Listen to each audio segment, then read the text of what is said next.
Welcome to Medieval Mason. In this video, I'll be showing you my new technique that turns great stuff gap filler into detailed rock walls.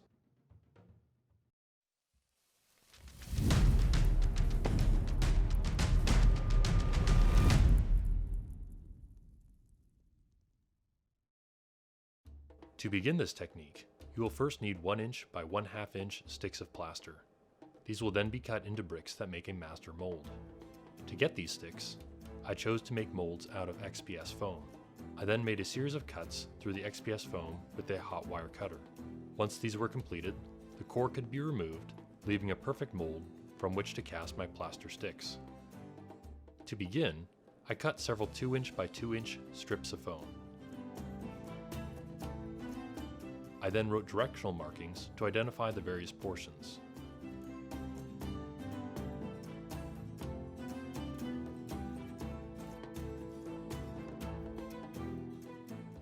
Next, I cut off the tops of the strips using a wave pattern, before rotating the strips 90 degrees and making another wave pattern cut.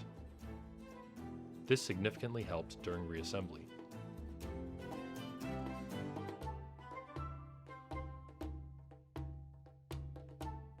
I then cut a strip from the back of the foam, followed by an identical cut on the front. After adjusting my brace, I then cut a strip off the right side, followed by a strip on the left side. This left me with a 1 inch by 1/2 inch core. I then repeated this process several times.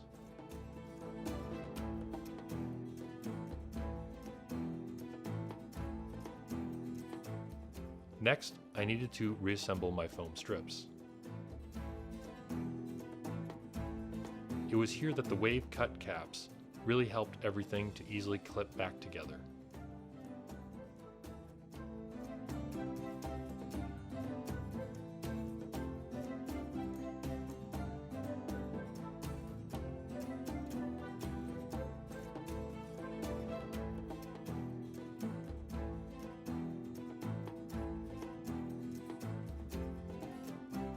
Once the strips of foam had been fully reassembled, I then removed the core and was left with a perfect mold from which to cast my plaster sticks. Before moving on to the casting, however, I ran a quick water test to identify any leaks. After going over the edges again with hot glue and lining the seams with some electrical tape to prevent leaks, I then mixed up a batch of plaster. After the molds were filled, I left them to dry for 24 hours.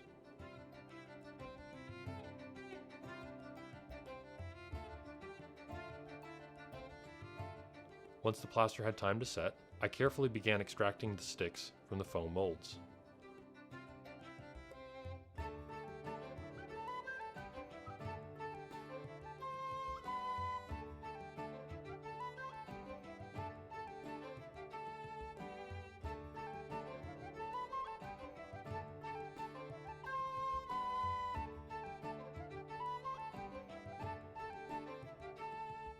Don't worry if they break into smaller parts during the removal process, as this will not affect the final outcome.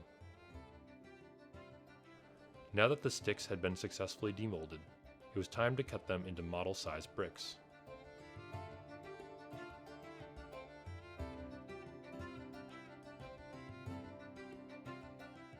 The key to this process was setting the sticks on a ledge.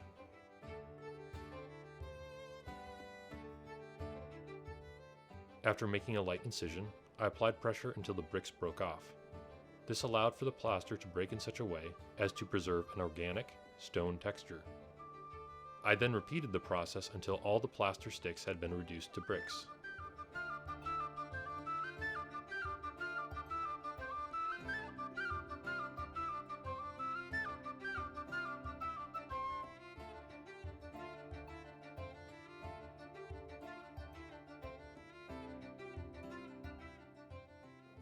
Lastly, I removed the smooth incision marks left by my knife through the use of a piece of tin foil.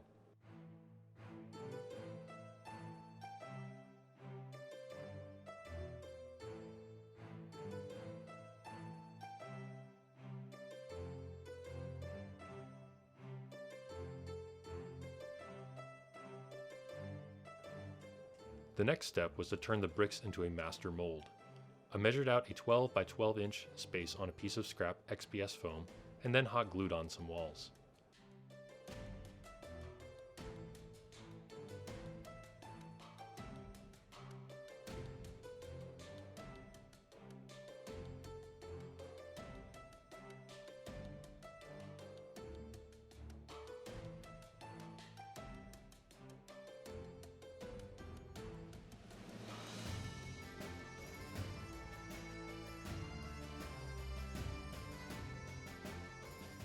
I then mixed up a cement base out of joint compound reinforced by PVA glue and plaster. I then quickly took the plaster bricks and pressed them into the cement to form a wall pattern. This process took me almost an hour, so make sure that your cement has a generous working time.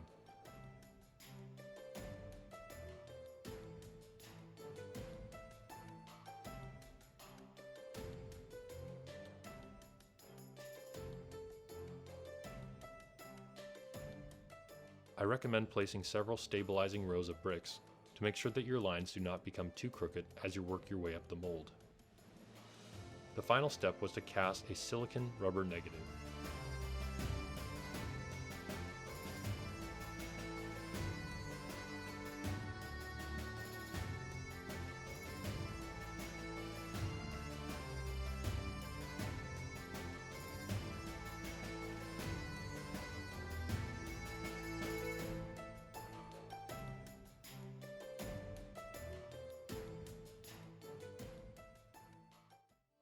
After the rubber had cured for 24 hours, I was able to safely remove the silicon.